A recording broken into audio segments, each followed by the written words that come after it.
ప్రార్థన చేసుకుందాం.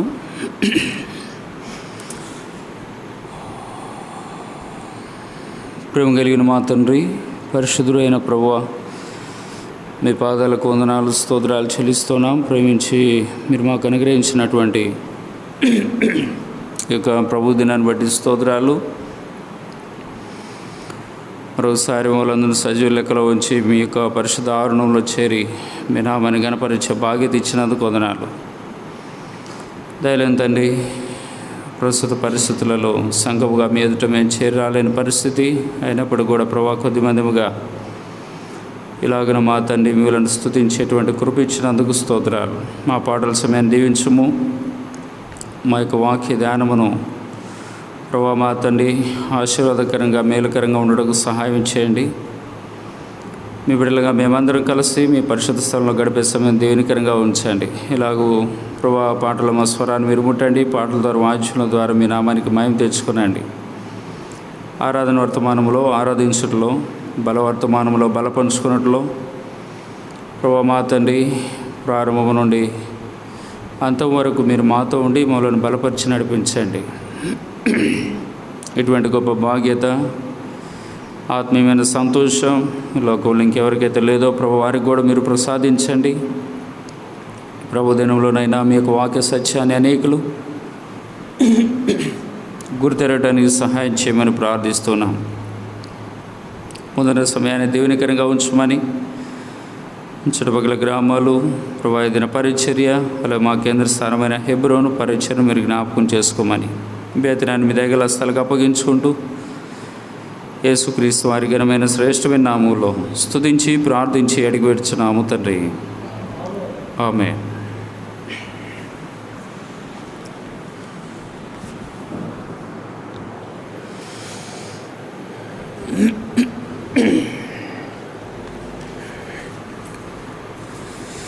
పెద్దపాట్ల పుస్తకంలో నుంచి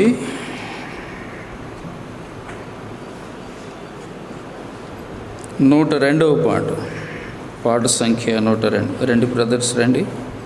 102వ పాట. నా ప్రాణప్రియుడా యేసు రాజా, అర్పింతును నా హృదయార్పణ.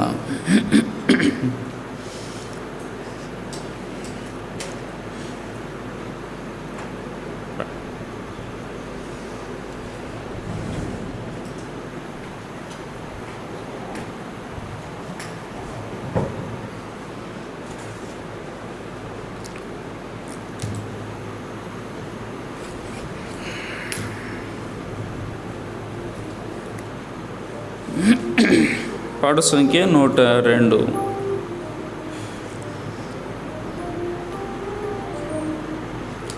నా ప్రాణ ప్రియుడా యేసు రాజా, అర్పింతును నా హృదయార్పణ. విరిగి నలిగిన ఆత్మతోను హృదయపూర్వక ఆరాధనతో సత్యముగా విరిగి నలిగిన ఆత్మతోను హృదయపూర్వక ఆరాధనతో సత్యముగా అద్భుతకరుడా ఆలోచన ఆశ్చర్య సమాధాన ప్రభువా, అద్భుత కరుణ ఆలోచన ఆశ్చర్య సమాధాన ప్రభువా, బలవంతుడా బహుప్రియుడా మనోహరుడా మహిమా రాజా స్తుతించెదను. బలవంతుడా బహుప్రియుడా మనోహరుడా మహిమా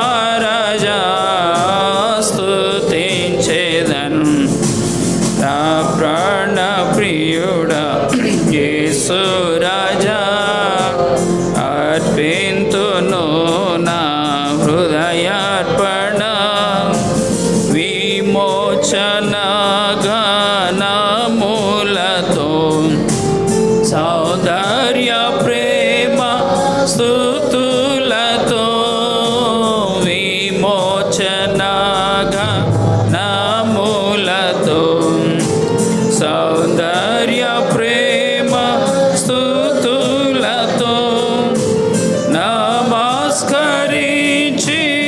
ఆరాధింతు హర్షింతును నే పాడేదను నా ప్రభువా నమస్కరించి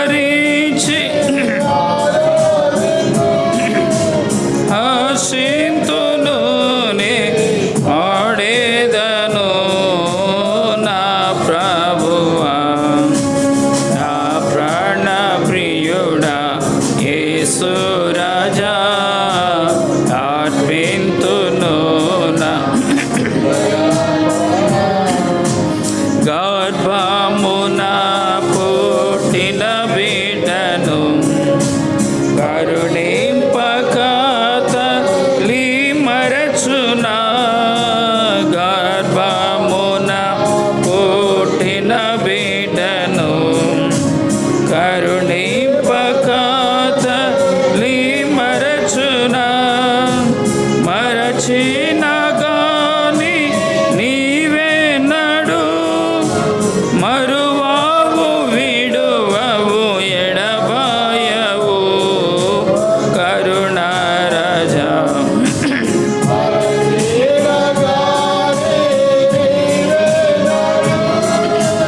మరువావు విడువవు ఎడబాయవు కరుణారాజా నా ప్రాణ ప్రియుడా యేసు రాజా అర్పింతును నా హృదయార్పణ రక్షణలంక రాములను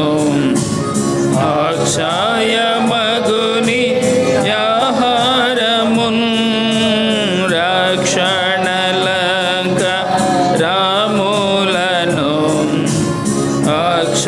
అక్షయమగుని యాహారమున్ రక్షకుడా నా కొసగితివి దీక్షతో నిన్ను వీక్షించుచు స్తుతింతును రక్షకుడా నా కొసగితివి దీక్షతో నిన్ను వీక్షించుచు స్తుతింతును నా ప్రాణ ప్రియుడా యేసు రాజా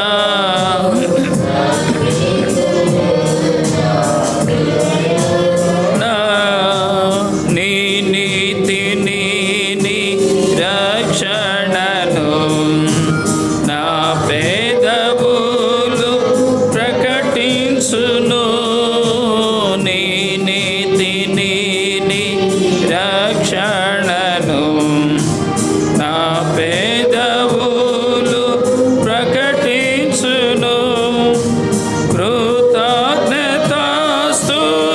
కృతజ్ఞతాస్తుతులతోడా నీ ప్రేమను నే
ప్రాణ ప్రియుడా యేసు రాజా అర్పింతును నా హృదయార్పణ.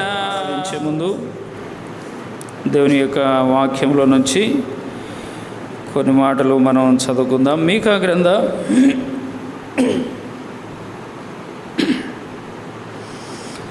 7వ అధ్యాయం. మీకా గ్రంథము పాత నిబంధనలో 767వ పేజీ. మీకా గ్రంథము 7వ అధ్యాయము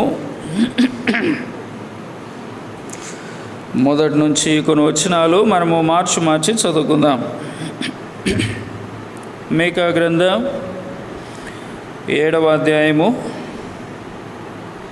మొదటి నుంచి కొన్ని వచనాలు మనము మార్చి చదువుకుందాం. వేసవి కాలపు పండ్లను ఏరుకొనిన తరువాతను, ద్రాక్ష పండ్ల పరిగ ఏరుకొనిన తరువాతను ఎలాగుండునో నా స్థితి అలాగే ఉన్నది. ద్రాక్ష పండ్ల గల ఒకటియు లేకపోయెను, నా ప్రాణమునకు ఇష్టమైన ఒక క్రొత్త అంజూరపు పండైనను లేకపోయెను. భక్తుడు దేశంలో లేకపోయాను, జనులలో యథార్థపరుడు ఒకడు లేడు, అందరూ ప్రాణహాని చేయటకై పొంచిన వారే. ప్రతి మనుషుడిని కిరాతకుడై తన సహోదరుని కొరకు వారిలో ఒగ్గును. 3వ వచనం. 2 చేతులతోనూ కీడు చేయ పూనుకొందురు, అధిపతులు బహుమానము కోరుదురు, న్యాయాధిపతులు లంచం పుచ్చుకొందురు, గొప్పవారు తమ మోసపు కోరికను తెలియచేయుదురు. అలాగిన వారు ఏకపట్టుగా నుండి దాన్ని ముగింతురు. వారిలో మంచివారు ముళ్ళ చెట్టు వంటి వారు, వారిలో యథార్థవంతులు ముళ్ళ కంచె కంటెను ముళ్ళుగా నందరు. నీ కాపుల దినము, నీవు శిక్షనందు దినము వచ్చుచున్నది, ఇప్పుడే జనులు కలవరపడుచున్నారు. మరి ఒక భాగాన్ని మనం చదువుకుందాం. 117వ కీర్తనలు 117 2 వచనాలే ఉన్నాయి, కలిసి చదువుకుందాం. 117వ కీర్తన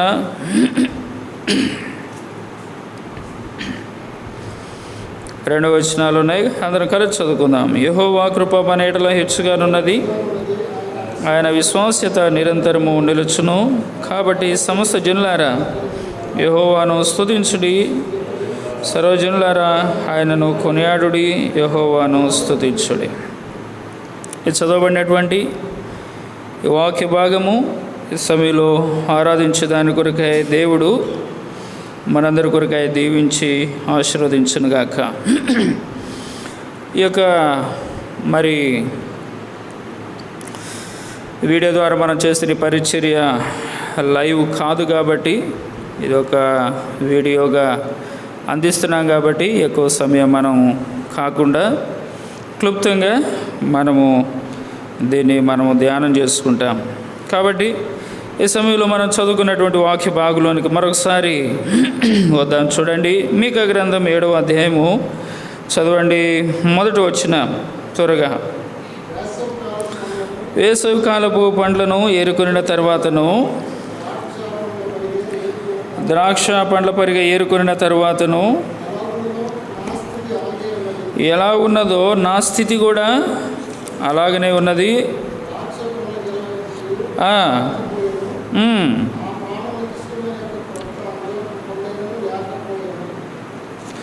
నా ప్రాణమునకు ఇష్టమైన ఒక క్రొత్త అంజూరపు పండైనను లేకపోయెను. ఇక్కడ మీకా భక్తుని ద్వారా దేవుడు షోమ్రోన్లో ఉన్నటువంటి యెరూషలేములో ఉన్నటువంటి ప్రజలతో దేవుడు మాట్లాడుతున్నాడు. ఎవరితో మాట్లాడుతున్నాడండి? మీకా భక్తుని ద్వారా. మొదటి అధ్యాయం, మీకా గ్రంథం 1వ అధ్యాయం 1వ వచనం చదవండి. దేవుడు ఎవరికి చెప్తున్నాడు ఈ మాటలు? త్వరగా. యోతాము, ఆహాజు, హిజ్కియాను, యూదా రాజుల దినములలో షోమ్రోనును గూర్చియు యెరూషలేమును గూర్చియు దర్శన రీతిగా మొరస్తీయుడైన మీకాకు ప్రత్యక్షమైన అది. అర్థమైందా?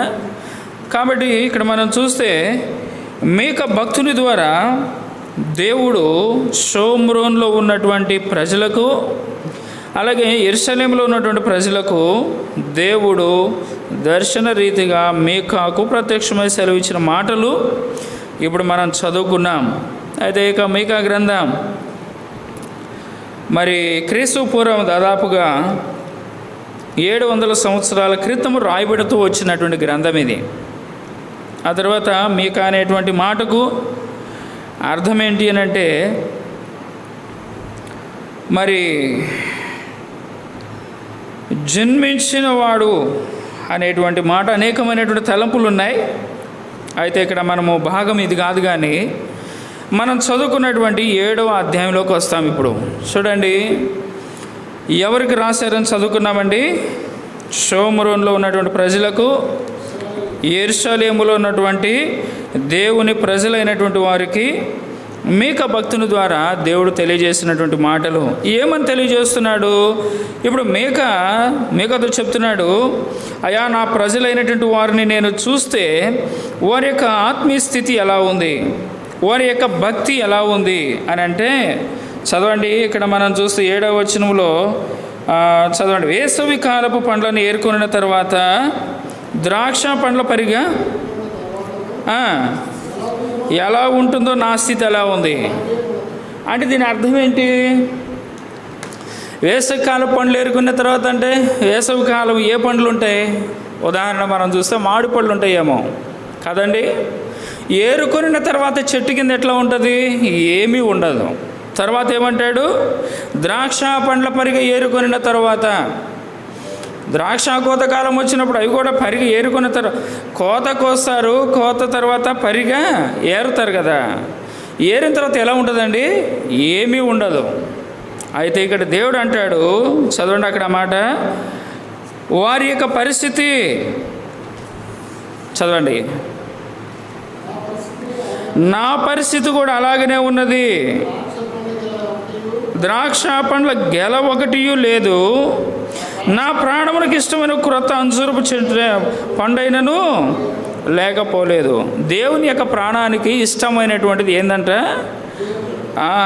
నా ప్రాణమునకు ఇష్టమైన ఒక క్రొత్త అంజూరపు పండైనను లేదు. అయితే ఇప్పుడు దేవుడు ప్రజల గురించి దేవుడు అంటున్నాడు, అయితే ఈ ప్రజలు నాకు ఇష్టమైనటువంటి ప్రజలుగా లేరు, నాకు ఇష్టమైనటువంటి అంజూరపు పండు వలె ఉండాలని దేవుని యొక్క ఉద్దేశం. దేవునికి ఏది ఇష్టం అంటండి? నా ప్రాణమునకు ఇష్టమైన ఒక క్రొత్త అంజూరపు పండైనను లేదు. తర్వాత ఏమంటాడు? 2వ వచనం, భక్తుడు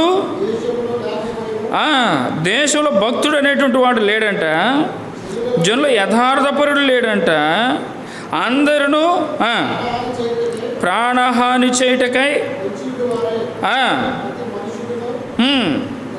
ప్రతి మనుషుడికి కిరాతకుడుగా ఉన్నాడు. అయితే ఇప్పుడు ఇక్కడ 4వ వచనంలో అంటాడండి, ఏమంటాడు?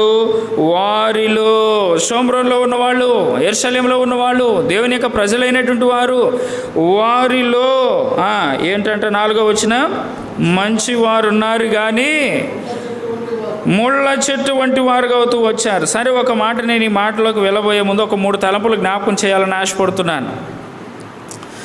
మంచివారు ముళ్ళ చెట్టు వంటి వారుగా అవుతూ వచ్చారంట. అయితే ఇక్కడ మనం చూస్తే అంజూరపు చెట్టు అంటాడు, నా ప్రాణమునకు ఇష్టమైనది ఒక క్రొత్త అంజూరపు చెట్టు. అంజూరపు పండు దేనికి సాదృశ్యంగా ఉందో బైబిల్ ఒక మాట మనం చూస్తాం. హోషేయ గ్రంథం 9వ అధ్యాయం చూడండి.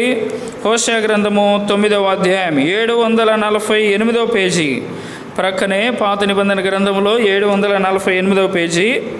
ఈ యొక్క అంజూరపు పండు నా ప్రాణమునికి ఇష్టమైనది ఒకటి కూడా లేదంటున్నాడు. అంజూరపు చెట్టును, అంజూరపు పండును దేవుడు దేనితో పోల్చాడు? 9వ అధ్యాయం 10వ వచనం చదవండి. హోషేయ గ్రంథం 9:10, అరణ్యములో ద్రాక్ష పండ్లు దొరికినట్లు ఇశ్రాయేలు వారు నాకు దొరికిరి, చిగురు పెట్టు కాలమందు అంజూరపు చెట్టు మీద తొలి ఫలము దొరికినట్లు మీ పితరులు నాకు దొరికిరి. అంటే మన పితరులను దేవుడు దేనికి పోల్చాడండి? దేని పోల్చాడు? అంజూరపు చెట్టు మీద తొలి ఫలము దొరికినట్లుగా. నిజంగా అసలు ఎంత సంతోషంగా దేవుడు చెప్పుకుంటున్నాడు చూడండి. దేవుని బిడ్డలైనటువంటి వారిని దేనికి పోల్చాడండి? అంజూరపు చెట్టుకు పోలుస్తూ వచ్చాడు. కాబట్టి ఈ యొక్క అంజూరపు పంటలో తొలి ఫలముగా మీ పితరులు నాకు దొరికారు అంటే ఇప్పుడు అంజూరపు చెట్టు, అంజూరపు కాయ ఎవరికి పోల్చాడు ఇక్కడ? హోషేయ గ్రంథం 9:10 మన పితరులకు పోల్చాడు. దేవుని యొక్క బిడ్డలైనటువంటి వారికి పోల్చాడు. ఇటువంటి ప్రేమ దేవుడు తన ప్రజల మీద కలిగి ఉంటే ఇప్పుడు అంటున్నాడు మీకా గ్రంథము ఇక్కడ మనం చూస్తే 7వ అధ్యాయంలో ఏమంటాడు? 2వ వచనంలో, నా ప్రాణమునకు ఇష్టమైనటువంటి ఒక క్రొత్త అంజూరపు పండైనను లేదు. 2వ వచనం అంటాడు, భక్తుడు లేడు దేశంలో, యథార్థపరుడు లేడు, అందరూ కూడా ప్రాణహాని చేయుటకై పొంచి ఉన్నవారే. అయితే ఇక్కడ ఒక 3 తలంపులు మనం జ్ఞాపకం చేసుకుందాం. 4వ వచనం అంటాడు, వారిలో మంచివారు ముండ్ల చెట్టు వంటి వారయ్యారు. ఏమయ్యారంటండి? మంచివారు ముండ్ల చెట్టు వంటి వారయ్యారు. అర్థమవుతుందా వ్యత్యాసము? మంచివారు ఏమయ్యారంట? జాగ్రత్తగా గమనించాలి వాక్యాన్ని. మంచివారు ముండ్ల చెట్టు వంటి వారయ్యారంట. అందుకనే ఆదికాండంలో మనం చూస్తాం కదా, 1వ అధ్యాయం ఆఖరి వచనం త్వరగా చదవండి. ఆదికాండం 1వ అధ్యాయం ఆఖరి వచనం. ఆదికాండము 1వ అధ్యాయం ఆఖరి వచనం. మంచివారు దేవుడు తాను చేసినది యావత్తును, దేవుడు చేసినంతా కూడా ఎట్లా ఉందంటండి? యావత్తు మంచిదిగా చేశాడు. అందులో ఎవరిని చేశాడండి? సృష్టితో పాటు మానవుడు కూడా చేశాడు. అయితే ఆదికాండం 8వ అధ్యాయం 21 వచనం త్వరగా. ఆదికాండం 8వ అధ్యాయం 21 వచనం. ఆదికాండం 8:21. అప్పుడు యెహోవా ఇంపైన సువాసన గ్రహించి, ఇక మీదట నరులను బట్టి నేను భూమినికి మరలా శపించును. ఎందుకనగా నరుల హృదయ ఆలోచన. ఆదికాండం 1వ అధ్యాయం ఆఖరి వచనం ఏం చదివామండి? యావత్తును మంచిదిగా చేస్తే ఇక్కడ 8వ అధ్యాయం 21వ వచనంలోకి వచ్చేసరికి ఏమంటాడండి? నరుని యొక్క ఆలోచన వారి బాల్యము నుండి చాడది. 6వ అధ్యాయం ఆదికాండం 5వ వచనం త్వరగా. ఆదికాండం 6వ అధ్యాయం 5వ వచనం. నరుల చెడుతనము భూమి మీద గొప్పదనియు, వారి యొక్క హృదయం యొక్క తలంపులు ఊహంతయు. ఎప్పుడంటండి? బాల్యకాలం నుండే చెడ్డదని మనం చదువుకున్నాం కదా. స్టెప్ బై స్టెప్ ఒకసారి అర్థం చేసుకోండి. తెలిసిన మాటలే ఇవి. ఆదికాండం 1వ అధ్యాయం ఆఖరి వచనం ఏమంటాడు? యావత్తు మంచిదిగా చేశాడు, అందులో మానవుడు ఉన్నాడు. తర్వాత రెండవదిగా మనం చూస్తే 8:21లో ఏమంటాడు? నరుని యొక్క ఆలోచన బాల్యము నుండి చెడ్డదంటాడు.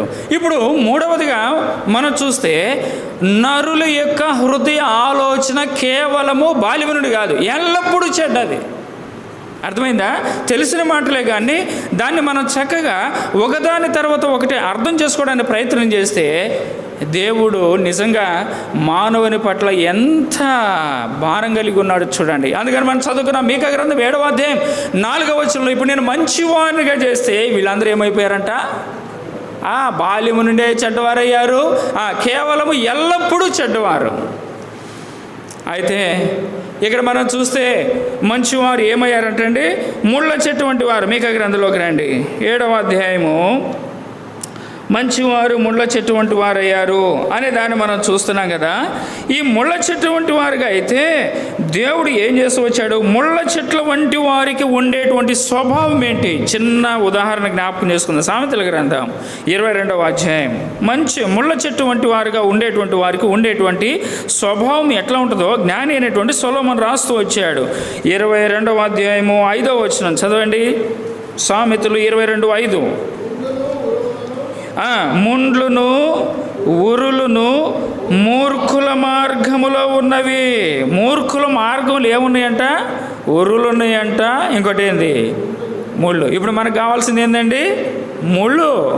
మంచివారు ఏమయ్యారంటే ముళ్ళ చెట్టు వంటి వారయ్యారు. ముళ్ళ చెట్ల వంటి స్వభావం కలిగినటువంటి మనుషులు జ్ఞాని అయినటువంటి సొలొమోను ఇక్కడ జ్ఞాపకం చేస్తూ వచ్చాడు.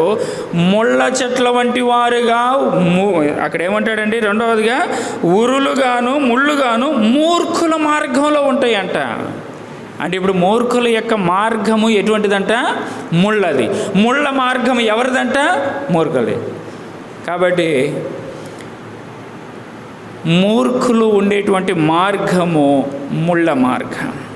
అందుకనే సామెతల గ్రంథంలోనే ఒక మాట రాయబడి ఉందండి, ఈ యొక్క మూర్ఖులకు దేవుడు ఏమి చేస్తూ వచ్చాడు అని అంటే వారి యొక్క జీవితం ఎట్లా ఉంటుందంటే చూడండి, అక్కడే సామెతల గ్రంథం 13వ అధ్యాయము 19వ వచనం చూడండి, 20వ వచనం. సామెతలు 13:20. జ్ఞానుల సహవాసం చేయువాడు జ్ఞానము గలవాడగను, మూర్ఖుల సహవాసం చేయువాడు. అంటే ఇప్పుడు ముళ్ళ వంటి మంచివారు ఇప్పుడు ఏమైపోయారు? ముళ్ళ వంటి వారు అయ్యారు. ముళ్ళ వంటి వారికి ఉండేటువంటి స్వభావం ఎటువంటిది? మూర్ఖ స్వభావము. మూర్ఖుల యొక్క సహవాసము ఏం చేస్తుందంటండి? చెడిపోవును. అర్థమవుతుందా? అవసరమైతే మీరు కూడా చెప్పాలి ఇక వచ్చే ఆదివారం. ఎందుకంటే ఆ వాక్యముని మనం అర్థం చేసుకోలేదా. కాబట్టి ఎక్కడున్నా కానీ నేను చెప్పేది ఏంటంటే ఎప్పుడైనా వాక్యానికి నిలబడాలి అని అంటే సిద్ధంగా ఉండాలన్నమాట. కాబట్టి ఆ వాక్యాన్ని మనము ఇప్పుడు ఏం చెప్పుకున్నాము? ఒకటి, మంచివారు ఏమయ్యారంట? ముళ్ళ వంటి వారు అయ్యారు. ఇప్పుడు ముళ్ళ వంటి వారి యొక్క స్వభావం ఎట్లా ఉంటుంది? మూర్ఖుల యొక్క మార్గము ముళ్ళు. ఈ మూర్ఖులతో సహవాసం చేస్తే సామెతలు 13:20 ఏమన్నాడండి? చెడిపోవును. అర్థమవుతుందా? కాబట్టి ఈ మూర్ఖులుగా ముళ్ళ వంటి మంచివారు ముళ్ళ వంటి వారయ్యారు. ముళ్ళ వంటి స్వభావం కలిగి మూర్ఖులంగా ఉంటే భూలోకంలో దేవుని యొక్క దృష్టిలో మనం ఎటువంటి వారమండి? చెడిపోయినటువంటి వారము. కాబట్టి చెడిపోయినటువంటి మన యొక్క జీవితాన్ని దేవుడు ఏమి చేయాలని ఆశిస్తూ వచ్చాడు. ఇక్కడ ఒక మాటను మనం త్వరగా జ్ఞాపకం చేసుకుందాం. చూడండి, ఇప్పుడు ముళ్ళ చెట్టుని దేవుడు ఏం చేస్తూ వచ్చాడు? మనకు తెలుసు ముళ్ళ చెట్టు ఎట్లా ఉంటుందండి. దాని దగ్గర పోతే తెలిసింది కదా, దాని దగ్గర ఉండటానికి ఇష్టపడాం, దాని యొక్క నీడను ఆశ్రయించడానికి ఇష్టపడాం, వాటిని ఏదైనా తీసుకొని వచ్చి అలంకరించుకోవడానికి ఇష్టపడాం. కారణం ఏంటి? దాని నిండా ఏముంటాయి? ముళ్ళు ఉంటాయి. అయితే పరిశుద్ధ గ్రంథం బైబిల్లో దేవుడి యొక్క చెట్టుని ఎన్నుకుంటూ వచ్చాడు. నిర్గమాకాండం 37వ అధ్యాయం రండి. నిర్గమాకాండము 37వ అధ్యాయం. దేవుడు మోషేకి జ్ఞాపకం చేస్తూ, అయా మోషే, చూడండి 37వ అధ్యాయం మొదటి వచనం చదవండి. నిర్గమాకాండము 37వ అధ్యాయము మొదటి వచనం.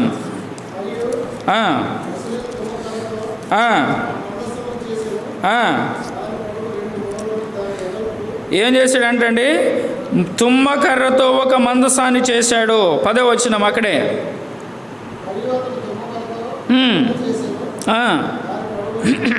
తుమ్మకర్రతో బల్లం చేస్తూ వచ్చాడు. 25వ వచనం. మరియు అతడు తుమ్మకర్రతో ధూపవేదికను చేసెను. 38వ అధ్యాయం మొదటి వచనం అక్కడే త్వరగా. దహన బలిపీఠమును చేశాను. దేనికి ఇవన్నీ దేవుడు చేపిస్తూ వచ్చాడండి? దేనికి చేపిస్తూ వచ్చాడు? ఇక్కడ ఒక మాటను మనం నిర్గమాకాండంలోనే మనం చూస్తాము. దేని చేశాడు? 25వ అధ్యాయం. నిర్గమాకాండము 25వ అధ్యాయం చదవండి. అక్కడ 10వ వచనం. వారు తుమ్మకర్రతో ఒక మందసమును చేయించను. దేనికి? ఇప్పుడు మనం చదువుకున్నవన్నీ కూడా ఏ కర్రతో చేయమన్నాడు? తుమ్మకర్రతో. అది ఏమంటే తుమ్మకర్ర ఎట్లుంటుందండి? చాలా నున్నగా ఉంటుంది, పట్టుకోవడానికి బాగుంటుంది, ఇంట్లో చక్కగా అలంకరించుకోవడానికి బాగుంటుందా? లేదు. దాని దగ్గర పోయామంటే జాగ్రత్త, కొమ్మలిటి ఊగుతున్నాయి, గుచ్చుకుంటాయేమో, జాగ్రత్త, దూరంగా ఉండు, జాగ్రత్తగా ఉండు అని చెప్తాం. దాని దగ్గర బహు జాగ్రత్తగా ఉండాలి. అందుకనే అది ఎటువంటిది? చిన్న పిల్లలే, వీళ్ళకి గుచ్చుకోకూడదే. దాని దగ్గర ఉంటే, ఆ చెట్టు దగ్గర ఉంటే చిన్న పిల్లలు పాపం వాళ్ళకు గుచ్చుకుంటే నొప్పి పుడుతుంది, ఏడుస్తారు. పెద్దవాళ్ళు గుచ్చుకుంటే, ముసలి వాళ్ళుగా ఉన్నారు, వయసుతో సంబంధం లేదు, దాని దగ్గర పోయామంటే దాని పని ఏంటంటే గుచ్చుడే. అంటే ఇటువంటి ఆలోచన లేకుండా ప్రవర్తించేటువంటి స్వభావాన్ని ఏమంటారు? మూర్ఖత అంటారు. ఈ మూర్ఖత ఆఖరికి ఏం చేస్తుంది? సామెతల గ్రంథం 13:20 ప్రకారము చెడిపోయేటట్లుగా చేస్తుంది. కాబట్టి ఇక తుమ్మకర్ర ఏం చేస్తుందంటే అది ఏమాత్రం కూడా మానవునికి మేలైనటువంటిది కాదు. అయితే కృప కలిగినటువంటి దేవుడు తన యొక్క ప్రణాళిక వేరు, దేవుని యొక్క ఉద్దేశాలు వేరు. అందుకని యెషయా గ్రంథంలో మనం చూస్తాం, మీ యొక్క ఆలోచనలు వంటివి నా యొక్క ఆలోచనలు కాదు, మీ యొక్క మార్గములు వంటివి కాదు నా మార్గములు. ఆయన యొక్క మార్గములు సముద్రం యొక్క అగాధముల్లో ఉన్నాయంట. నిజంగా ఎంత ఉన్నతమైనవి. ఇప్పుడు మనం చదువుకుంటూ వచ్చాం. నిర్గమాకాండం 37వ అధ్యాయంలో, నిర్గమాకాండం 25వ అధ్యాయంలో మనం చదువుకున్నాం. తుమ్మకరను దేనికి ఏర్పాటు చేసుకున్నాడండి? నిర్గమాకాండం 25వ అధ్యాయం 8వ వచనంలో చూస్తే, నేను వారిలో నివసించినట్లు వారు నాకు పరిశుద్ధ స్థలమును, దేవుడు నివసించడానికి ఏం ఏర్పాటు చేసుకున్నాడండి? తుమ్మకర్రతో చేయబడినటువంటి ముళ్ళతో ఉన్నటువంటి ఆకరను దేవుడు ఏర్పాటు చేసుకుంటూ వచ్చాడు. కాబట్టి ప్రియమైన సోదర సోదరి, ఇటువంటి తుమ్మకర్రతో దేవుడు ఏం చేస్తూ వచ్చాడండి? మందసాన్ని, ధూపవేదికని, మరి ఆయా వస్తువులను దేవుడు చేపిస్తూ వచ్చాడు. దేనికంట? మరి ముఖ్యంగా అన్నాడు, మందసమును కూడా మీరు తుమ్మకర్రతోనే చేయాలి.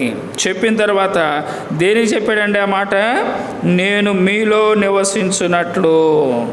కాబట్టి ఇలాగన మనము జీవిస్తూ ఈ లోకంలో మనము కూడా మంచి వారంగా ప్రభు కొరకు జీవించవలసినటువంటి మనకి జీవితాలు ఎలా మనము దేవునికి చూపిస్తూ వచ్చాము?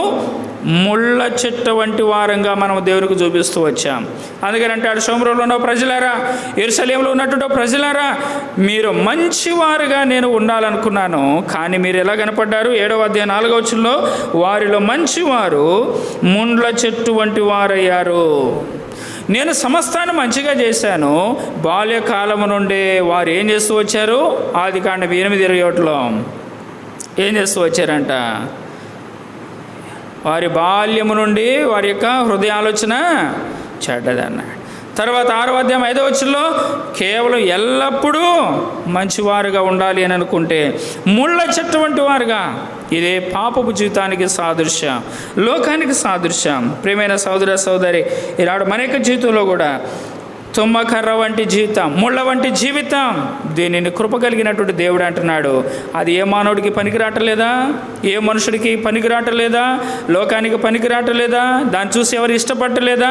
అయితే నేను ఇష్టపడుతున్నా. ఓ మోషే, ఇదిగో తుమ్మకర్రతో నువ్వు మందసాన్ని చేయి, తుమ్మకర్రతో ధూపవేదికను చేయి, తుమ్మకర్రతో బలిపీఠాన్ని చేయి, తుమ్మకర్రతో నాకు మందసాన్ని చేయి. దీనికి నేను దానిలో నివసించాలి. ఏమండి, ఎవరైనా ముళ్ళ చెట్టు కింద పోయి నివసించాలని ఇష్టపడతారా? కానీ ఆ తుమ్మకర్రతోనే దేవుడు ఏం చేస్తూ వచ్చాడంటే, నేను అందులో నివసించటానికి నాకు పరిశుద్ధ స్థలాన్ని. ఎంత ఆశ్చర్యకరమైనటువంటి ఆలోచన. కాబట్టి ఈనాడు మనకి జీవితంలో చూస్తే ఇటువంటి మూర్ఖులమైనటువంటి మనకి జీవితంలో దేవుడు ఏం చేస్తూ వచ్చాడండి? ఆ తుమ్మకర్రలో నివసించటానికి. అటువంటి జీవితం కలిగినటువంటి మనం ముళ్ళ వంటి జీవితమే. ఎవరిని చూస్తే మన యొక్క మాటలు ముళ్ళ వంటివే ఒకప్పుడు, మన యొక్క నడవడి ముళ్ళ లాంటిదే. అటు వెళ్ళొద్దంటే ఎందుకు వెళ్ళావు? నడవడి ముళ్ళుగానే ఉంది. నీ కుటుంబానికో, నీ యొక్క భార్యకో, నీ భర్తకో, నీ ఇరుగు పొరుగు వారికో ఆ మాట మాట్లాడొద్దంటే ఎందుకు మాట్లాడావు? ఒకప్పుడు మన యొక్క మాటలు కూడా ముళ్ళుగానే ఉన్నాయి. ఆలోచన చెయ్యొద్దు అని అంటే ఎందుకు చేసాం? ఆలోచనలు కూడా ముళ్ళుగానే ఉన్నాయి ఒకప్పుడు మనకి జీవితంలో. అయితే దేవుడు అంటున్నాడు, ఆ తుమ్మకర్రే కావాలా నాకు, ఆ ముళ్ళ వంటి కర్రే నాకు కావాలి. ఎందుకు? నేను దానిలో. దేవునితో మనం చెప్పాలి. ఇప్పుడు ఏమని చెప్పాలా? ప్రభువా, నిజమే తండ్రి, నా మార్గములన్నీ ముళ్ళులాగా నీకు గుచ్చుతూ వచ్చాను. పాపపు మార్గంలో వెళ్ళాం. కీర్తనల గ్రంథం 1వ అధ్యాయం మనకి జ్ఞాపకం వస్తుంది. దుష్టుల ఆలోచన చొప్పున నడవద్దంటే నడిచాం. దేవుని ఒక ముళ్ళులాగా పొడిచాం పాపం చేసి. ఎవరు మనం? దేవుని రూపంలో ఉన్నటువంటి మనం. ఎవరు మనం? సమస్తమని యావత్తు మంచిదిగా ఎంచాడు. ఆదికాండం 1వ అధ్యాయం ఆఖరి వచనంలో నిన్ను నన్ను చూసుకోవడం మంచిదని సంతోషపడ్డాడు. కానీ మనం ఏం చేసామండి? మన జీవితాన్ని బట్టి, మన నడవడిని బట్టి, మన ఆలోచనలను బట్టి, మన తలంపులను బట్టి, మన పాపపు జీవితాన్ని బట్టి దేవుణ్ణి ఏం చేస్తూ వచ్చాం? ముళ్ళు వలె మనము పొడుస్తూ వచ్చాం. అయితే దేవుడు అంటున్నాడు, మీరు మీ యొక్క పాపముతో ఉండి నన్ను పొడిచినా సరే, మీ యొక్క మార్గములో మీ యొక్క నడవడి ముళ్ళు వలె నాకు కనబడినా సరే, నేను అందులో నివసించాలి. మీరు నాకు ఒక మందసాన్ని తుమ్మకర్రతో చేయండి. నీ దేహమే, నీ జీవితమే, నీ నడవడే నా యొక్క దృష్టిలో ముళ్ళుగా నన్ను పొడిచినప్పటికీ మంచివారిగా ఉండవలసినటువంటి మీరు పాపం అనేటువంటి ముళ్ళను చూపుల ద్వారా కళ్ళే ఒక ముళ్ళైపోయినాయి. దేవుడు మనల్ని చూసినప్పుడు ఎందుకు పాపమును మానలేని కన్నులు గలవారు అని అంటాడు 1 పేతురు పత్రికలో. కాబట్టి మనకి చూపుల ద్వారా దేవుడు చూసినప్పుడు ఈ యొక్క కన్నులతో ముళ్ళ వలె నన్ను పొడుస్తున్నారు పాపపు చూపులు చూస్తూ. ఆలోచనలు చూసినప్పుడు దేవుడు అనుకుంటున్నాడు, ఈ ఆలోచనలు చూడు ఎంత పాపంగా ఆలోచిస్తున్నాడు. నా రూపంలో చేసుకుంటే ఆలోచనల ద్వారా మనకు ముళ్ళుగానే దేవునికి కనపడ్డాయి, మన చూపులు దేవునికి ముళ్ళుగానే కనపడ్డాయి, మన యొక్క నడవడి దేవునికి ముళ్ళుగానే కనపడ్డాయి, మన యొక్క చేతులు దేవునికి ముళ్ళుగానే కనపడ్డాయి, మన జీవితం అంతా కూడా దేవునికి ముళ్ళుగానే కనపడ్డాయి. కానీ దేవుడు ఇప్పుడు అంటాడు, మోషే తుమ్మకర్ర నాకు ఇప్పుడు కావాలి, నేను అందులో నివసించాలంటే అదే నీ జీవితం, అదే నా జీవితం. ప్రియమైన సోదర సోదరి, నిజంగా దేవుడు ఎంత గొప్ప ప్రేమ కలిగిన వాడు, పాపిని ప్రేమించగలిగినటువంటి శక్తి కలిగినటువంటి వాడు యేసుక్రీస్తు వారు ఒక్కడు మాత్రమే. మనమైతే ఏం చేస్తామండి, ఏదైనా ఒక చిన్న మాట మనల్ని బాధ పెడితే రెండోసారి ఆ వ్యక్తితో మనం మాట్లాడడానికి కూడా ఇష్టపడా.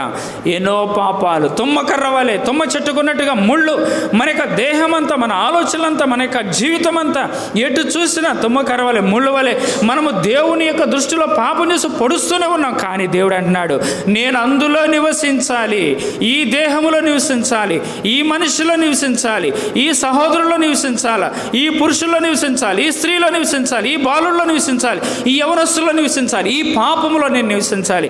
ఈ ముళ్ళు నాకు కావాలి. ఆ ముళ్ళు తొలగించబడి అది నాకు నివాస స్థలముగా చేయబడాలి. దేవుని యొక్క ఉద్దేశం ఏంటంటే, నా ప్రాణమునకు ఇష్టమైనటువంటి ఏమంటాడంటే అక్కడ మీకా గ్రంథములో, నా ప్రాణమునకు ఇష్టమైనటువంటి ఒక క్రొత్త అంజూరపు పండైనను లేదు. ఎండాకాలము ఏమంటాడు అక్కడ, పండ్లు ఏరుకొనిన తర్వాత, ద్రాక్ష చెట్ల దగ్గర పరిగె ఏరుకొనిన తర్వాత ఏమీ లేకుండా నిర్మానుష్యంగా ఎట్లా ఉంటుందో, ఈ షోమ్రోలో ఉన్న ప్రజలను చూసినప్పుడు, యెరూషలేములో ఉన్నటువంటి ప్రజలను చూసినప్పుడు ఆత్మీయమైనటువంటి లక్షణాలు వారి యొక్క జీవితంలో లేనే లేవు. మంచివారు ముళ్ళ చెట్ల వంటి వారవుతూ వచ్చారు. వాస్తవమే ప్రభా, ఈ సమయంలో మనం కూడా దేవుని ఎదుట ఆరాధించే ముందు, ప్రభా వాస్తవమే నా యొక్క జీవితం కూడా ముళ్ళ వంటిది, నా యొక్క తల్లిదండ్రులను నా యొక్క జీవితాన్ని బట్టి నేను ముళ్ళుగా పొడుస్తూ వచ్చాను. ఏమండి, మాట వినకపోతే, తిరుగుబాటు చేయకపోతే ఆ తల్లికి ఎట్టుంటుంది, ఆ తండ్రికి ఎట్టుంటుంది, ఎంత బాధ. నేను 10 నెలలు మోసాను, కన్నాను, తల్లి ఎంత బాధపడుతుంది. తండ్రి మాట వినమని, మంచి జీవితంలోనికి నడవమని బోధిస్తూ ఉంటే తండ్రి మాట మనం వినక ఒకప్పుడు జీవితంలో మనం నడుచుకుంటూ వచ్చాం. అలాగే మన పరమ తండ్రి మనకు కొంత వయసు వచ్చిన తర్వాత, వివాహాలు కుటుంబాలు చేయబడిన తర్వాత లోకంలోనే ఉంటే పరమ తండ్రిగా, తల్లిగా ఆయన నేను నిన్ను కన్నాను, పెంచాను, పెద్దవారిగా చేస్తూ వచ్చాను. ఇప్పుడు ఏం చేశారంట వారు నా పైన, యెషయా గ్రంథం 1వ అధ్యాయంలో తిరుగుబాటు, అదే ముళ్ళు. అయితే కృప కలిగిన దేవుడు అంటున్నాడు, ఆ యొక్క ముళ్ళ వంటి జీవితంలో నేను నివసించడానికి నాకు ఒక మందసమును, పరిశుద్ధ స్థలాన్ని. ఎంత గొప్ప దేవుడండి! ఏమిచ్చి ప్రభువుని మనం ఆరాధించాలా? ప్రభువా, నా భార్య నాలో చిన్న బలహీనత చూసి నన్ను తృణీకరించింది, నన్ను నమ్మలేదే. నా భర్త నాలో చిన్న బలహీనత చూసే నన్ను నమ్మటం లేదే. నా బిడ్డలే నాలో చిన్న తప్పు చూస్తే నన్ను నమ్మటం లేదే. నా సమాజమే, నా బంధువులే ఏదైనా ఒక చిన్న బలహీనత మనలో కనబడిందంటే నమ్మరే. కానీ కృప కలిగిన దేవుడు ఏమంటున్నాడండి, నీ జీవితం అంతా ముళ్ళైనా, నీ ఆలోచనలు, చూపులు, తలంపులు, నడవడి, జీవితం, ప్రవర్తన సమస్తం ముళ్ళుగా కనబడిన నేను అందులో నివసించాలా? ఎంత కృప కలిగిన దేవుడు! ఏమని ప్రభువుని మనం ఆరాధించగలం? ఏమని ప్రభువుని మనం గణపరచగలం? ఎలా ఆరాధించి ప్రభు యొక్క కృతజ్ఞతను మనము తీర్చగలం? ప్రభువా, మంచివానిగా చేసావు, కానీ నేను ఎటువంటి వానిగా ఉన్నాను, ముళ్ళ చెట్టు వంటి స్వభావం కలిగి ఉన్నాను. కానీ నీ ప్రాణమునికి ఇష్టమైన అంజూరపు పండు వలె నేను నీకు కనబడలేదు ప్రభువా. 2వ మాట 4వ వచనం, మీకా గ్రంథం 7వ అధ్యాయం 4వ వచనం చదవండి. వారిలో మంచివారు రెండవదిగా వారిలో యథార్థవంతులు ముండ్ల కంచె కంటెను, అంటే ముళ్ళ కంచెలాగా కనపడ్డారంట అండి. ముళ్ళ కంచె ఎప్పుడైద్ది? చెట్లన్నీ 4-5 చెట్లు 10 చెట్లు కొట్టి ఆడ పడేస్తే ముళ్ళ కంచె అయింది, అంతేనా? అర్థమైందా? ఇందాక ముళ్ళ చెట్టు, ఇప్పుడు ఎప్పుడవుతుంది కంచె? 4-5 చెట్లు కనుక 10 చెట్లు కనుక కొట్టి అక్కడ పడేస్తే అది ఒక ముళ్ళ కంచెలాగా అవుతుంది. అయితే ఇక్కడ మనం చూస్తే ఎవరు ఇట్లా అయ్యారంటండి? చదవండి. వారిలో యథార్థవంతులు ఏమయ్యారంట? యథార్థవంతులు ముళ్ళ కంచెగా ముళ్ళుగా తయారవుతూ వచ్చారంట. కాబట్టి ప్రియమైన సోదరి, మన యొక్క జీవితంలో కూడా యథార్థవంతులను దేవుని యొక్క వాక్యంలో రాయబడి ఉంది కదా. చూడండి, కీర్తన గ్రంథం ఒక మాట మనం చదువుకుందాం. 62వ అధ్యాయం, కీర్తన 62వ అధ్యాయం 3వ వచనం. కీర్తన 62 3వ వచనం. ఎన్నాళ్ళు మీరు ఒకనిపై పడుదురు, ఒరుగుచున్న గోడను పడబో కంచెను పడద్రోయినట్లు. ఏమిటంటండి? మానవుని యొక్క జీవితం ఎట్లుందంట? ఒరుగుచున్న గోడ వలె పడబోవు కంచెను ఒకడు పడద్రోయినట్లు మీరందరూ ఎన్నాళ్ళు ఒకడు పడద్రోయడం. అంటే మానవుని యొక్క జీవితము దేవుని కొరకు యథార్థంగా జీవించాలని దేవుడు ఆశపడతా ఉంటే మానవుని యొక్క జీవితము దేవునికి ఎట్లా కనపడుతుందంట? పడద్రోయబడేటువంటి కంచె వలె కనబడిందంట. కంచెని ఏం చేస్తామండి? అటునెట్టు పోయి పనికిరాని ప్రదేశంలో ఊరక అటునెట్టు వదిలిపెడతాం. అంటే పడద్రోయబడేటువంటి పడబోవు కంచెను ఒకడు పడద్రోయినట్లుగా కంచెగా ఉందంట మానవుని యొక్క జీవితం. అయితే మానవుని యొక్క జీవితం ఎలా ఉండాలని దేవుడు ఆశపడుతూ వచ్చాడండి? యథార్థవంతులు ఇలా అవుతూ వచ్చారు. ఈ యొక్క యథార్థతను గురించి మనం చూస్తే ద్వితీయోపదేశకాండం 18:13 చదవండి. దేవుడు ఏమని కోరుకుంటున్నాడు? ద్వితీయోపదేశకాండం 18:13 త్వరగా. ద్వితీయోపదేశకాండము 18:13. నీవు నీ దేవుడైన యెహోవా యొద్ద యథార్థపరుడవై ఉండవలను. దేవుని ఆశ ఇది. 2వ దినవృత్తాంతాలు. మనము మన దేవుడైన యెహోవా ఎదుట యథార్థవంతులంగా ఉండాలని దేవుని యొక్క ఆశగా ఉంది. రెండవ మాట, 2వ దినవృత్తాంతాలు 16వ అధ్యాయం. 2వ దినవృత్తాంతాలు 16వ అధ్యాయము 9వ వచనం. 2వ దినవృత్తాంతాలు 16:9. దాని ఎడల తన ఎడల యథార్థ హృదయం కలిగిన వారిని బలపరచుటకై యెహోవా కనుదృష్టి లోకమందంతటా ఈ విషయమందు నీవు మతి తప్పి ప్రవర్తించితివి గనుక ఇది మొదలుకొని నీకు యుద్ధములు. యథార్థవంతులుగా ఉండాలని దేవుడు కోరుకుంటున్నాడండి. ద్వితీయోపదేశకాండంలో మనం చూస్తూ వచ్చాం కదా, 18:13లో యథార్థంగా ఉండాలి దేవుని యొక్క ఆశ. 2వ దినవృత్తాంతాలు 9 మరి 16:9లో మనం చూస్తే యథార్థవంతులను బలపరచుటకు యెహోవా కనుదృష్టి లోకమందంతటా సంచారం చేస్తుంటే ఈ విషయంలో మనుషుడు ఏం చేశాడంట? మతి తప్పి. యథార్థత నాకు అవసరం లేదు, నేను ముళ్ళుగా ఉండాలా. ఇందాకేం చెప్పుకున్నామండి? ముళ్ళ చెట్టుగా ఉండాలా. ఇప్పుడు ఎట్లా ఉండాలా? ముళ్ళుగా ఉండాలా, ముళ్ళ కంచిగా నేను ఉండాలి.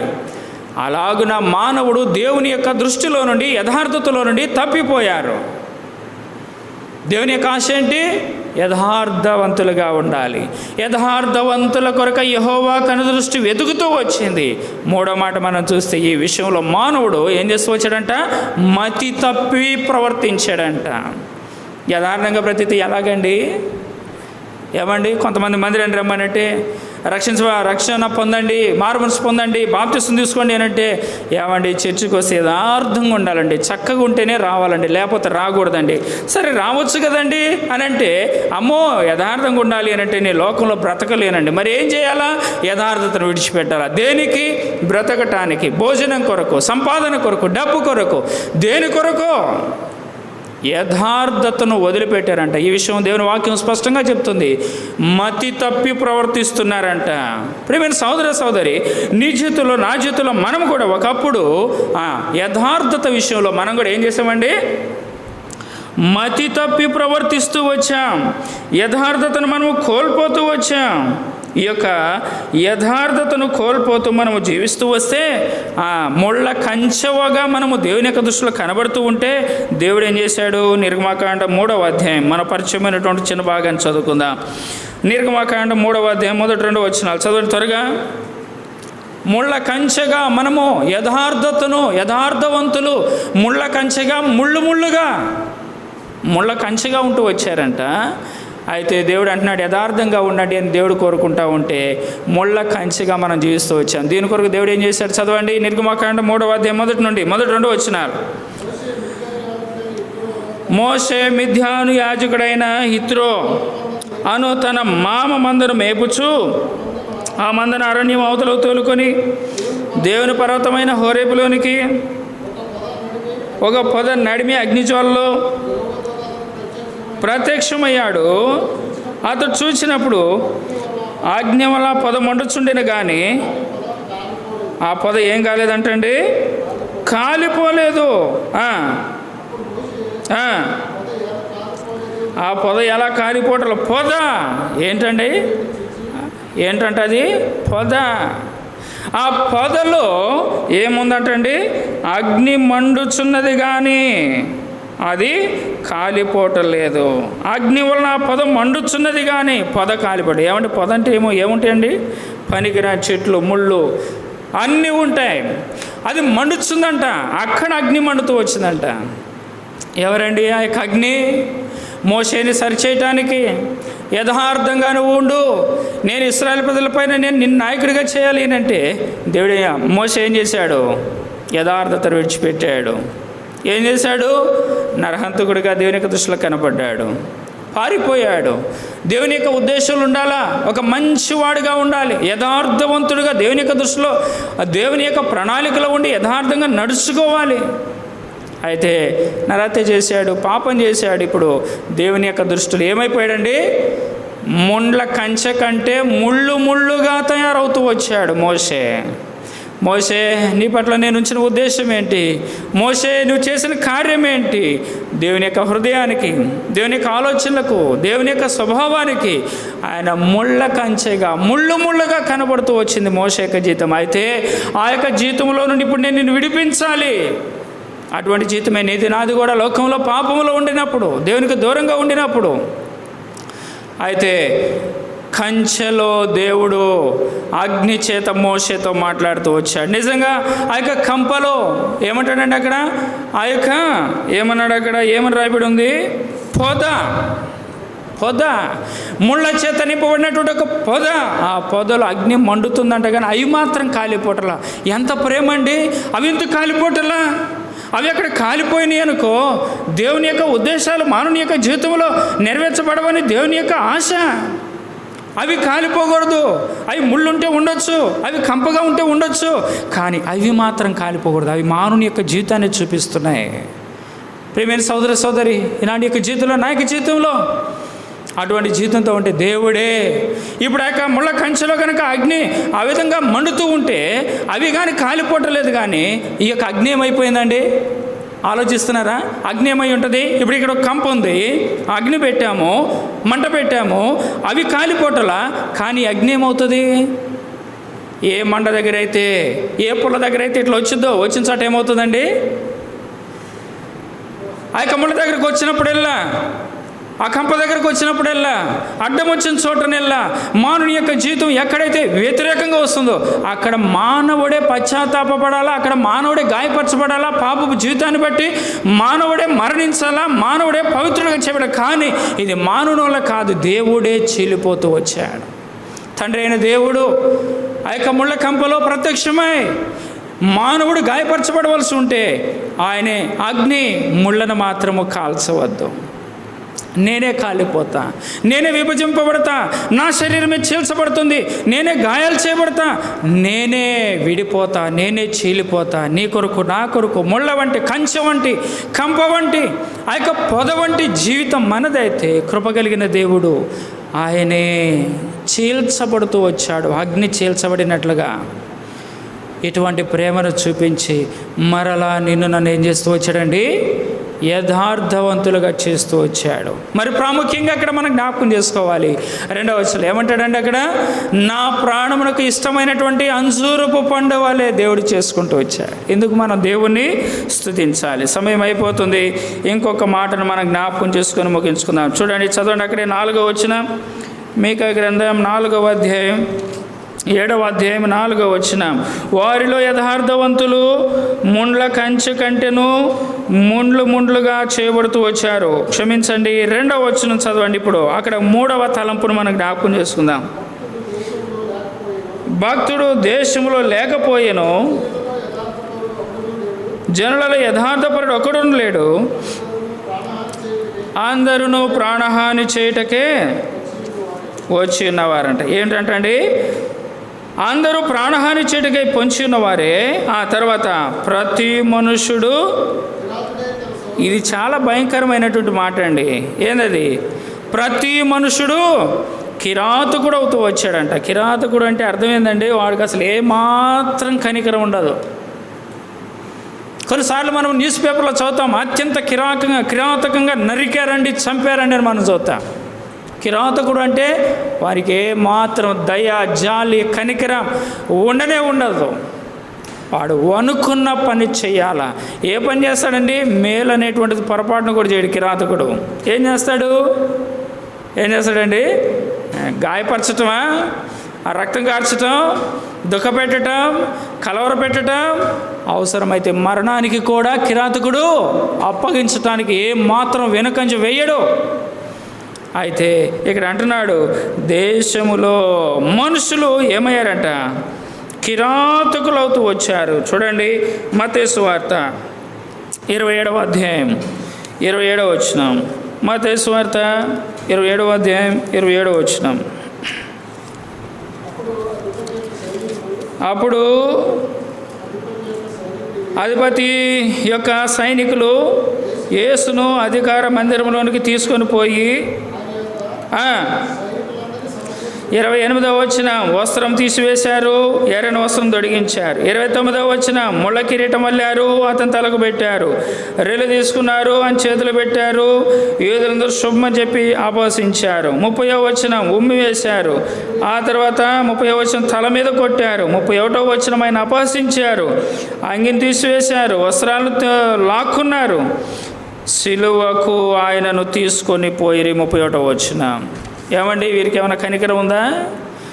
కిరాతకంగా ప్రవర్తిస్తూ వచ్చారు.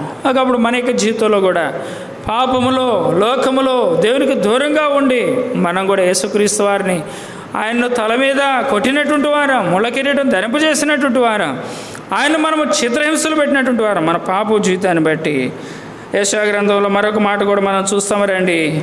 అయితే ఇప్పుడు ఒక మాట, 1వ అధ్యాయం యెషయా గ్రంథం 21వ వచనంలో ఒక మాట రాయబడి ఉంటుంది ఈ కిరాతకుల గురించి. ఏమంటాడు? యెషయా గ్రంథం 1వ అధ్యాయం 21వ వచనం. అయ్యో, నమ్మకమైన నగరము వేశ్యాయనే, అది న్యాయముతో నిండి ఉండెను, నీతి దానిలో నివసించ. అయ్యో, నమ్మకమైన నగరము ఏమైందంట? ఏమండి, ఎంత కలవరం అండి ఇది. మనకు పుట్టిన బిడ్డే కనుక ఒకరిని నరహత్య చేసి వచ్చాడనుకో, వామ్మో ఎంత కిరాతకుడు నా కడుపును పుట్టాడా అంటాం మనం, అంటామా? ఇప్పుడు అంటాడు ఇక్కడ యెషయా భక్తుడు, దేవుని యొక్క ప్రజలను చూసి అంటాడు, మన పితరులను చూసి అంటాడు. ఏమంటున్నాడు? అయ్యో, నమ్మకమైనటువంటి నగరము ఏమైపోయిందంట? వేశ్య. కొంతమంది భయంకరమైనటువంటి జీవితం ఈ యొక్క వేష అనేటువంటిది కూడా సామెతల గ్రంథం 7వ అధ్యాయంలో 8వ అధ్యాయంలో అనుకుంటా దాని గురించి వివరణ ఉంటుంది. ఇప్పుడు మనకు సమయం చాలా అర్ధగంట దాటిపోయింది, ముగించుకుందాం. అయితే ఇక్కడ మనం చూస్తే నమ్మకమైన నగరం ఏమైందంట? దేవునికి నమ్మకమైన నగరం.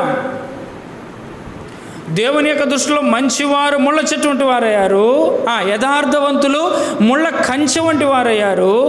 దేవుని కొరకు ఒక అంజూరపు, తన ప్రాణమునకు ఇష్టమైనటువంటి ప్రజలు ఇప్పుడు 3వదిగా ఏమయ్యారంట? ఇష్టమైనటువంటి అంజూర ఫలములుగా లేరు, కిరాతకులయ్యారంట. నిజంగా మన యొక్క పాపపు జీవితాన్ని ఒకసారి మనం ఆలోచించుకుంటే అండి, నిజంగా మనము దేవునికి ముళ్ళ వంటి జీవితం, కిరాతకమైన జీవితం, పరిశుద్ధుడైనటువంటి ఆ దేవుని యొక్క తల మీద మన ముళ్ళ జీవితాన్ని బట్టి యేసుక్రీస్తు వారి తల మీద ఏం పెట్టబడింది? ముళ్ళ. కిరాతకంగా ప్రవర్తించాం. కిరాతకం అనే మాటకి ఇక చెప్పుకోవాలంటే ఎలా చెప్పాలో వర్ణించాలో అర్థం కావట్లేదు. కానీ ప్రభువా, నా యొక్క పాప జీవితం అదేనయ్యా. దేవుని యొక్క వాక్యం తెలుసు, సృష్టికర్త తెలుసు, శిలువ కార్యం ఉందని తెలుసు, పవిత్రమైన రక్తం యేసుక్రీస్తు వారు మాత్రమే లోకములో చిందించడం తెలుసు, ఆయన ద్వారానే పరలోక రాజ్యం ఉందని తెలుసు. కానీ కిరాతకంగా పాపములో నీవు నేను జీవించాం. అలాగనే ముళ్ళ వంటి జీవితం, ముళ్ళ కంచె వంటి జీవితం, కిరాతకంగా అన్నీ తెలిసి కూడా పాపం చేయడానికి పరుగులెడుతూ వచ్చాం. అందుకని మత్తయి సువార్త నేను చదివించాను 27వ అధ్యాయం 27వ వచనంలో వారు యేసుక్రీస్తు వారికి తలపైన ఏం పెట్టారంట? ముళ్ళ కిరీటం. యేసుక్రీస్తు వారికి తలపైన ముళ్ళ కిరీటం కాదు, కానీ నేనంట ఒక ముళ్ళు వలె ఆయన చేతులలో మనము మేకును కొట్టాం. ఒక ముళ్ళు వలె ఆయన పాదములలో మనం మేకును కొట్టాం. ఒక ముళ్ళు వలె ఆయన ప్రక్కలో బల్లెపట్టు పొడిచేటట్టు చేస్తూ వచ్చాం. ఒక ముళ్ళు వలె కొరడా దెబ్బలు మనం కొట్టించాం. ఎందుకు తెలుసా? అన్నీ తెలిసి కూడా, వాక్య సత్యం గుర్తెరిగి కూడా, రక్షణ ఏంటో, పాప క్షమాపణ ఏంటో, పరలోక రాజ్యం ఏంటో అన్నీ తెలిసి కూడా, నీ చేతిలో నా చేతిలో దేవుని యొక్క పేరు పెట్టుకొని కూడా, పరిశుద్ధ గ్రంథం బైబిల్ పరిశుద్ధమైనదని తెలిసి కూడా, అది మన గృహంలో ఉండి కూడా, మన చేతిలో ఉండి కూడా అనేక సార్లు మనం చేసాం. కిరాతకంగా నడుచుకుంటూ వచ్చాం. భయంకరమైన పాపపు జీవితం. ఒకసారి నీవు నాకు నేను ఆలోచించుకుంటే, ప్రభువా, నిజంగా నా పాపపు జీవితం అంతా నీ దృష్టిలో ఎటువంటిది? అత్యంత కిరాతకమైనటువంటిది ప్రభు. అన్నీ తెలిసి కూడా కొంతమంది పడుకొనున్నటువంటి రాత్రులు దొంగతనం చేయడానికి వస్తారు. వృద్ధాప్యంలో భార్యాభర్తలు పండుకొని ఉంటారు. వారి దగ్గర ఏదో బంగారపు ఉంగరాలు గొలుసులు ఉంటాయి. వృద్ధాప్యులు ఉన్నారే పాపం, తల్లిదండ్రులు వారికి బిడ్డలందరూ పెళ్లిళ్ళు చేశారు, దూరంగా ఉన్నారు, వీళ్ళిద్దరే ఉన్నారు ఇంట్లో, వీళ్ళని చంపకూడదు, వీళ్ళ దగ్గర ఏం తీసుకోకూడదు అని అనుకుంటాడండి దొంగోడు. లేదు, అసలు వాళ్ళు చంపాల్సిన అవసరంలా. లే పైకి లే, బంగారు గొలుసు టీయనండి. వాడిని ఏం చేయకుండా లేపితే అర్ధరాత్రి గుండా అవి చచ్చిపోతాడు. కానీ ఏం చేస్తారండి వాళ్ళు? కత్తి తీసుకుని బెదిరిస్తారు, నరికి పారేస్తారు, గాయపరుస్తారు, రక్తం ఒలికిస్తారు, వాళ్ళు చేయాల్సింది చేస్తారు, బంగారు తీసుకుంటారు, వెళ్ళిపోతారు. దాన్ని కిరాతకం అంటారు. వయసుతో పని లేదు. ప్రేమైన సోదర సోదరి, పాపము చేసే విషయంలో నీవు నేను మనం కూడా అత్యంత కిరాతకంగా దేవుని ఎదురు కనపడుతూ వచ్చాం. అయితే కృపగలిగిన దేవుడు చూడండి, అక్కడే మీకా గ్రంథం 7వ అధ్యాయం ఈ మాట చదువుకొని మనం ఆరాధనలోకి వెళ్దాం. కృపగలిగినటువంటి దేవుడు ఏం చేస్తూ వచ్చాడు? 7వ అధ్యాయము మీకా గ్రంథం 7వ అధ్యాయము 18వ వచనం చదవండి. ఏం చేశాడు దేవుడు? అదే ప్రజల్ని ఏ ప్రజలండి? మంచివారు ఏమయ్యారంట? ముళ్ళ చెట్టు వంటి వారయ్యారు. యథార్థవంతులు ముళ్ళ కంచి వారయ్యారు. నమ్మకస్తులైన వారు కిరాతకులయ్యారు. ఇదే ప్రజలకు దేవుడు ఏం చేశాడు? 18వ వచనం, తన స్వాస్థ్యములో ఏం చేశాడంట అండి? దోషములను పరిహరించాడంట. తర్వాత అతిక్రమముల విషయమై వాళ్ళను క్షమించాడంట. తర్వాత చదవండి. తర్వాత ఆయన కనికరము చూపుడు యందు సంతోషించాడు. ఈ వచనంలో ఒక 3 మాటలు ఇదే ప్రజలకు చెప్పాడండి. ఏమన్నాడండి? ఇదే ప్రజలతో చెప్తున్నాడు, నేను మీ దోషములను పరిహరిస్తున్నాను, మీ యొక్క అతిక్రమాలు నేను క్షమిస్తున్నాను, కనికరము చూపుట యందు మీ యందు నేను సంతోషిస్తున్నా. ఇంకా కనికరించడానికి సంతోషం ఇస్తున్నా. ఒకవేళ ఇన్ని పనులు చేసినటువంటి వాళ్ళని ఎవరైనా సంతోషిస్తారండి? కనికరం చూపిస్తారా? కనికరం చూపించడం యందు సంతోషిస్తాడా ఏ మనుషుడైనా? కానీ దేవుడు అంటున్నాడు, అయ్యా నేను మీ దోషాలను పరిహరిస్తున్నానయ్యా. మంచివారు మీరు ముళ్ళ చెట్టు వంటి వారయ్యారు, యథార్థవంతులు ముళ్ళ కంచి వంటి వారయ్యారు, నమ్మకస్తులైనటువంటి వారు కిరాతకులయ్యారు. అయినా కానీ నేను మీ దోషాలను ఏం చేస్తున్నాను? క్షమిస్తున్నాను. పరిహరిస్తున్నాను, మీ అతిక్రమాలను క్షమిస్తున్నాను, కనికరం చూపుటే నేను సంతోషిస్తున్నాను. అయితే ఇక్కడ అంటాడు 18వ వచనం మధ్యలో దేవుని యొక్క ఉన్నతమైనటువంటి గొప్ప సాక్ష్యం ఏంటంటే, అతిక్రమముల విషయమై వారిని క్షమించు దేవుడవైన నీతో సమమైన దేవుడు ఉన్నాడా? ఎటువంటి కృప కలిగిన దేవుడు అండి కుమారుడైనటువంటి యేసుక్రీస్తు వారు. నీ జీవితంలో నా జీవితంలో మనం కూడా ఏం చేస్తూ వచ్చాం? మంచిగా జీవించవలసినటువంటి వారం ముళ్ళ చెట్టు వంటి వారంగా జీవించాం. యథార్థంగా జీవించవలసినటువంటి వారం ముళ్ళ కంచెగా జీవిస్తూ వచ్చాం. నమ్మకంగా జీవించవలసినటువంటి వారం కిరాతకంగా జీవిస్తూ వచ్చాం. అయినా కానీ దేవుడు మన దోషాలను పరిహరించాడు, మన అతిక్రమాలు క్షమించాడు, కనికరము చూపుట యందు సంతోషించాడు. అదే ఏకైక కుమారుడిని ప్రభువైన యేసుక్రీస్తు వారి లోకంలోనికి పంపించాడు. మన నిమిత్తం పంపించి అన్నాడు, నీతో సమమైన దేవుడు ఎవరైనా ఉన్నారా? ప్రభువా, మాకింత క్షమాపణ ఇచ్చావయ్యా, ఇంత మా దోషాల్ని పరిహరించావయ్యా, మా అతిక్రమాలు క్షమించావయ్యా, కనికరం చూపుటే సంతోషిస్తూ కనికరం చూపించావయ్యా. నీతో సమమైన దేవుడు ఇంకెవరైనా ఉన్నారా? కీర్తనల గ్రంథం 117 ఒక మాట మనం చదువుకున్నాం కదా ఇందాక. చూడండి, అందుకని అక్కడ ఒక మాట రాయబడి ఉంటుంది. 117వ కీర్తనలో ఏమంటాడండి? యెహోవా కృప మన ఎడల హెచ్చుగా ఉన్నది, తర్వాత ఆయన విశ్వాస్యత నిరంతరము ఎంత హెచ్చుగా ఉందండి. ముళ్ళ వంటి వారంగా, ముళ్ళ కంచె వారంగా, కిరాతకంగా జీవిస్తూ ఉంటే ఆయనకు కృప మన పట్ల ఎలా ఉందంట? హెచ్చుగా ఉండి మనం పరిహరించి, మనం క్షమించి, కనికరం చూపుతుంది సంతోషించి, నీలాంటి దేవుడు ఇంకెవరైనా ఉన్నారా అని రుజువుపరిచి నాడు మనకు రక్షణ ఇచ్చాడు, తన బిడ్డలుగా చేసుకుంటూ వచ్చాడు. ఎందుకు మనము దేవుణ్ణి ఏం చేయాలా? ఆరాధించాలి. కాబట్టి కొద్ది మాటలు మన హృదయంలో ఉంచుకొని ప్రభువుని మనం ఆరాధించుకుందాం. మోకరించండి, ఆరాధనలో ప్రవేశిస్తాం.